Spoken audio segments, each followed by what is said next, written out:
ಹಾಗೂ ಮಾರ್ಗದರ್ಶಕರು ಆಗಿರುವಂತಹ ಅಶೋಕ್ ಸರ್ ಅವರೇ, ಮುಖ್ಯ ಗುರುಗಳೇ ಚಂದ್ರಕಾಂತ್ ಸರ್ ಅವರೇ, ಇನ್ನಿತರ ಎಲ್ಲಾ ಸಿಬ್ಬಂದಿಗಳೇ, ನೀವು ಮಾಡುವಂತ ಕಾರ್ಯ ಅತ್ಯುತ್ತಮವಾಗಿದೆ. ಇವತ್ತು ಇಡೀ ತಾಲೂಕಿನಲ್ಲಿ ಶನಿವಾರ ಇವತ್ತು ಹಾಫ್ ಡೇ ಸ್ಕೂಲು ಎಲ್ಲ ಸ್ಕೂಲಲ್ಲಿ ಮಾಡಿಸ್ತಾ ಇದ್ದಾರೆ. ಆದ್ರೆ ನಮ್ಮ ಸ್ಕೂಲಿಗೆ ತಾಲೂಕು ಅಧಿಕಾರಿಗಳು ವೀಕ್ಷಣೆ ಮಾಡ್ತಾರೆ ಅಂದ್ರೆ ನಮ್ಮ ಸ್ಕೂಲಲ್ಲಿ ಇರುವಂತಹ ಎಲ್ಲ ಸಿಬ್ಬಂದಿಯವರ ಒಂದು ಏನಂತ ಕಾಳಜಿ, ನಿಮ್ಮ ಮೇಲಿರುವಂತಹ ಕಾಳಜಿಯಿಂದ ಅವ್ರಿಗೆ ಕರೆಸಿ ಅವ್ರ ಮಾರ್ಗದರ್ಶನ ಕೊಟ್ಟಾರಲ್ಲ, ಆ ಶಾಲೆ ಎಲ್ಲ ಶಿಕ್ಷಕರಿಂದ ನನ್ನ ಕೋಟಿ ಕೋಟಿ ನಮನಗಳನ್ನು ಹೇಳ್ತೇವೆ. ಇವತ್ತಿನ ಕಾಲಘಟ್ಟದಲ್ಲಿ ಸರ್ಕಾರ ನೌಕರಿ ಸಿಕ್ತು ಅಂದ್ರೆ ಪಗಾರಕ್ಕೆ ಬರ್ತಾರೆ, ಪಗಾರ ತಗೊಂಡು ತಿಂಗಳಾನ್ಗಟ್ಲೆ ಆ ಕಡೆ ಹೋಗುವ ಸ್ಥಿತಿ ಒಂದು ಸ್ಕೂಲ್ನಾಗ ಅದ. ಆದ್ರೆ ನಮ್ಮ ಸ್ಕೂಲ್ ಹಂಗಲ್ಲ. ನಮ್ಮ ಸ್ಕೂಲ್ ಎಲ್ಲಾ ಸಿಬ್ಬಂದಿವರೆಗೂ ತಮ್ಮ ಮಕ್ಕಳನ್ನು ಪೋಷಿಸಿ ವಿದ್ಯಾಭ್ಯಾಸ ಮಾಡ್ತಾ ಇದ್ದಾರೆ. ಅದನ್ನು ನೀವು ಸದುಪಯೋಗ ಮಾಡ್ಕೋಬೇಕು. ಯಾಕಪ್ಪ ಅಂತಂದ್ರೆ ಇವತ್ತಿನ ಕಾಲ ಸರ್ಕಾರಿ ಶಾಲೆ ಅಂದ್ರೆ ಒಂದು ಹಂತಕ್ಕೆ ಹೊಂಟದ. ಎಲ್ಲಪ್ಪ ಯಾರು ಓದ್ಸಲ್ ಬಿಡು, ಎಕ್ಸಾಮ್ಸ್ ಬರ್ಬೋದು. ಆದ್ರೆ ನಮ್ಮ ಸ್ಕೂಲ್ ಹಂಗಲ್ಲ. ನಮ್ಮ ಸ್ಕೂಲ್ನ ವಿಶೇಷ ಕಾಳಜಿ ಅದ. ಆ ಕಾಳಜಿಯನ್ನು ತಾವು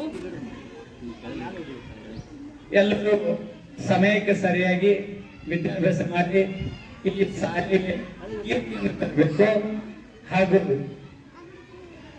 ನಮ್ಮ ಅಧಿಕಾರಿಗಳಿಗೆ ಮನವಿ ಸಲ್ಲಿಸ್ತೇನೆ.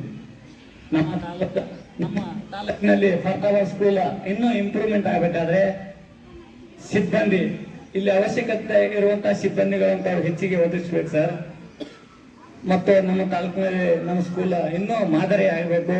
ಸುತ್ತ 48 ಹಳ್ಳಿ ಊರು ಕಲಿಯಂತ ಸ್ಕೂಲ್ ಇವತ್ತ ಪ್ರತಿಯೊಂದು ಹಳ್ಳಿ ಹೈಸ್ಕೂಲ್ ಆಗಿದ್ದಾವೆ. ಆದ್ರೆ ನಮ್ಮ ಸ್ಕೂಲ್ ಒಂದು ಮಾದರಿ ಸ್ಕೂಲ್ ಹೊರಹೊಮ್ಮಲಿಕ್ಕೂ ತಮ್ಮ ಸರ್ಕಾರ ಬೇಕು.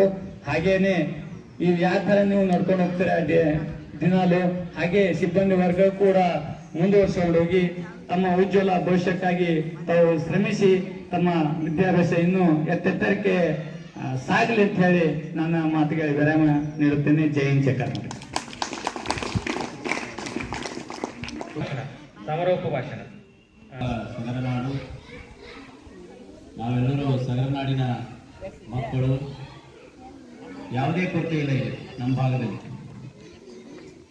ಮೊದಲು ಹೈದರಾಬಾದ್ ಕರ್ನಾಟಕ ಹೋಗಿ ಈಗ ಕಲ್ಯಾಣ ಕರ್ನಾಟಕ ಆಗ್ಯದ. ಕಲ್ಯಾಣ ಕರ್ನಾಟಕದಲ್ಲಿ ಕಲ್ಯಾಣ ಆಗ್ತಾ